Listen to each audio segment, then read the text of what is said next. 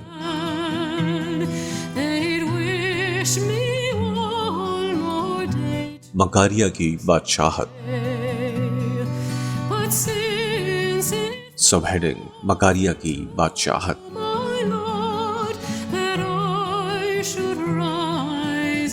جن دنوں چارلس اول اور پارلیمنٹ کے درمیان سیاسی رسہ کشی ہو رہی تھی تو سیموئل ہارڈلیب نامی ایک سیاسی مفکر نے مکاریہ کی بادشاہت کے نام سے 1641 سنے عیسوی میں ایک کتاب شائع کی۔ ہارڈلیب پولینڈ سے بھاگ کر آیا تھا۔ وہ بڑا عالم فاضل شخص تھا اور زراعت کے ماہر کی حیثیت سے برطانیہ کے بعض حلقوں میں اس کا اثر بھی تھا۔ اس کا رجحان جمہوریت کی جانب تھا، چنانچہ اس نے اپنی تصنیف پارلیمنٹ کے نام عنوان کی تھی اور لکھا تھا کہ انورٹڈ کاما اوپن، مجھے یقین ہے کہ یہ معزز عدالت اپنا اجلاس برخاست کرنے سے بیشتر دنیا کی مسرت کا سنگ بنیاد رکھے گی، لہٰذا میں اپنا یہ حقیر ہدیہ عدالت کے خزانے کی نظر کرتا ہوں، اس مجلس کے استاد یا مشیر کی حیثیت سے نہیں بلکہ اپنے خیالات کو افسانوی پیرائے میں بیان کر کے میرے پیش نظر سر تھامس مور اور فرانسس بیکن کے نمونے ہیں۔ Inverted comma close. مکاریہ کی بادشاہت دراصل مکالمات افلاطون کی مانند ایک سیاح اور عالم کے درمیان مکالمے کے پیرائے میں لکھی گئی ہے۔ مکاریہ کے لغوی معنی برکت یافتہ کے ہیں اور ہارڈلیب نے یہ اصطلاح سر تھامس مور کی یوٹوپیا سے مستعار لی تھی۔ سر تھامس مور کے بیان کے مطابق مکاریہ کا جزیرہ یوٹوپیا کے پڑوس میں تھا۔ آغاز داستان میں ایک سیاح کی ملاقات ایک عالم سے ہوتی ہے۔ سیاح اپنے سفر کے حالات بیان کرتے ہوئے کہتا ہے، انورٹڈ کاما اوپن، مکاریہ ایک بادشاہت ہے جس میں بادشاہ اور حاکم فارغ البالی سے رہتے ہیں اور لوگ بڑے خوشحال اور امن پسند ہیں، انورٹڈ کاما کلوز۔ عالم، مجھے تو یہ باتیں ناممکن نظر آتی ہیں۔ اس پر سیاح مکاریہ کے حالات کو اس تفصیل سے سناتا ہے۔ مکاریہ اس لحاظ سے سر تھامس مور اور بیکن کے منصوبوں سے ممتاز ہے کہ اس میں پہلی بار یہ خیال ظاہر کیا گیا تھا کہ مثالی ریاست کسی خدا ترس بادشاہ کی بدولت نہیں قائم ہوگی بلکہ اس کے لیے عوام کی مرضی درکار ہوگی۔ ان کو دلیلوں سے اس قسم کی ریاست کے فوائد سمجھانے ہوں گے۔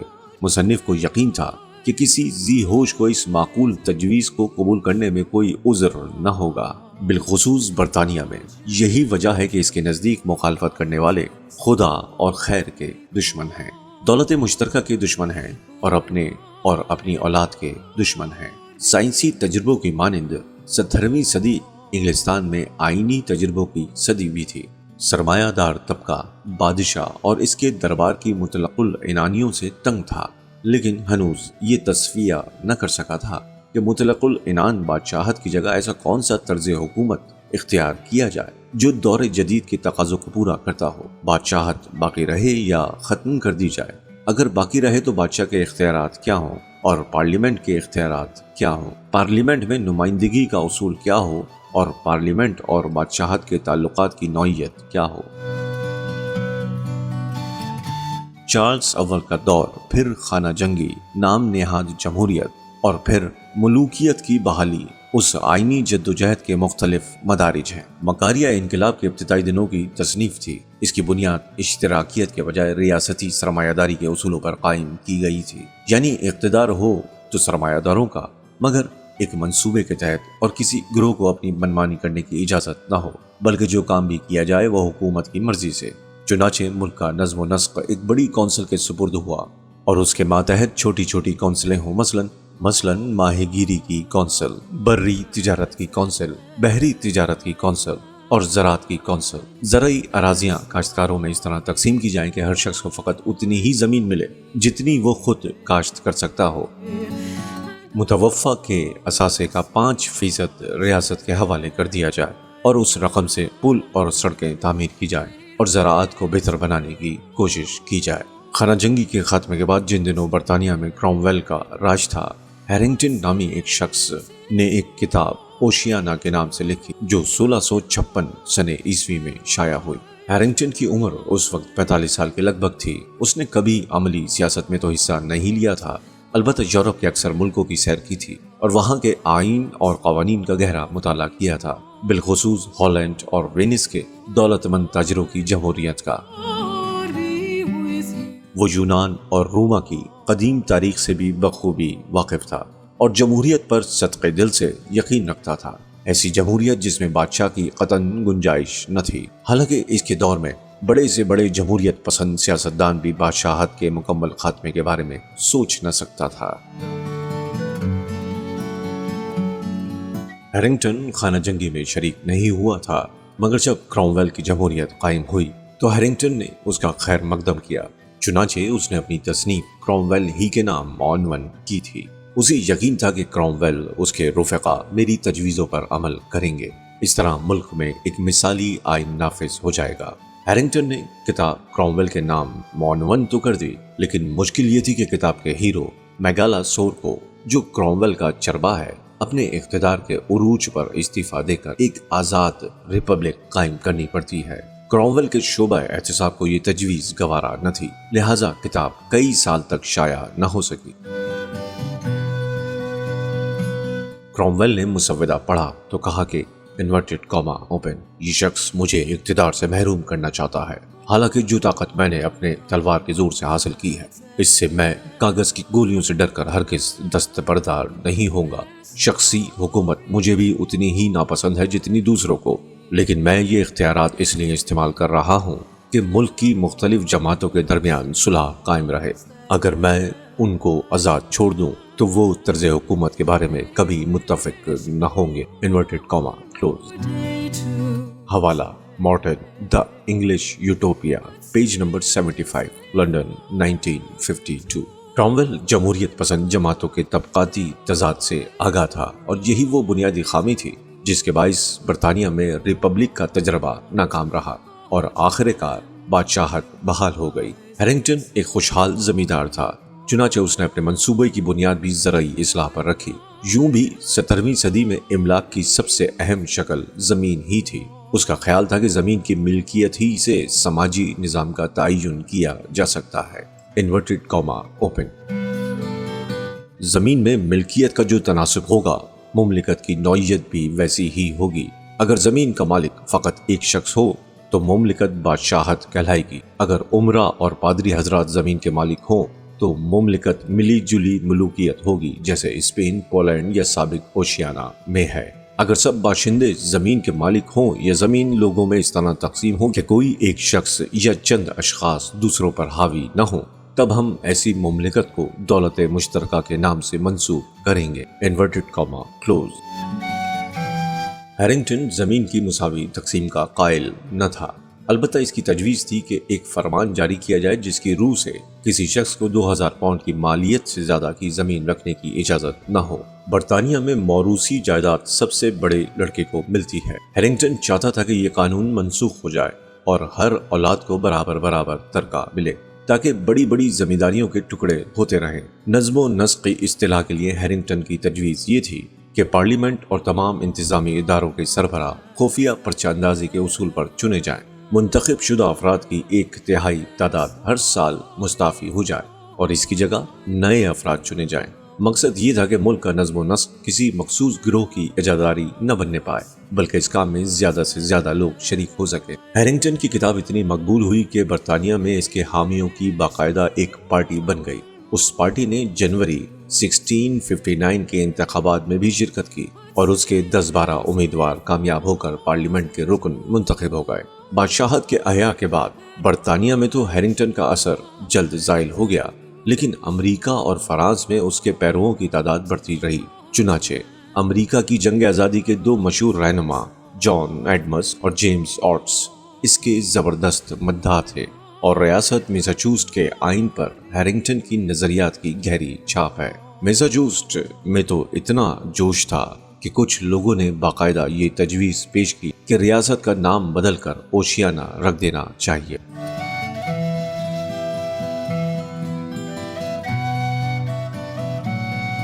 سامعین کرام، آپ سن رہے تھے سوشلزم کی عہد با عہد تاریخ، موسیٰ سے مارچ تک، جسے لکھا سید سبط حسن نے۔ میں تھا آپ کے ساتھ فیصل سعید سرغام۔ آپ سے ملاقات ہوگی اگلی پوسٹ پر۔ اپنا بہت خیال رکھیے۔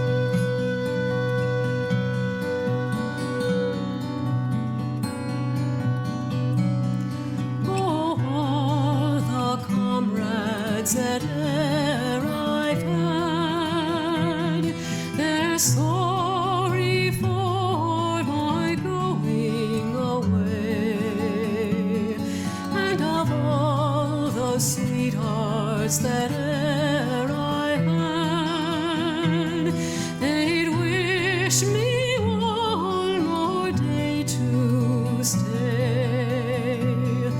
But since it falls into my lot that I should rise and you should not, oh, gently rise and softly call. Good night, and God be with you all. So fill to me the parting glass,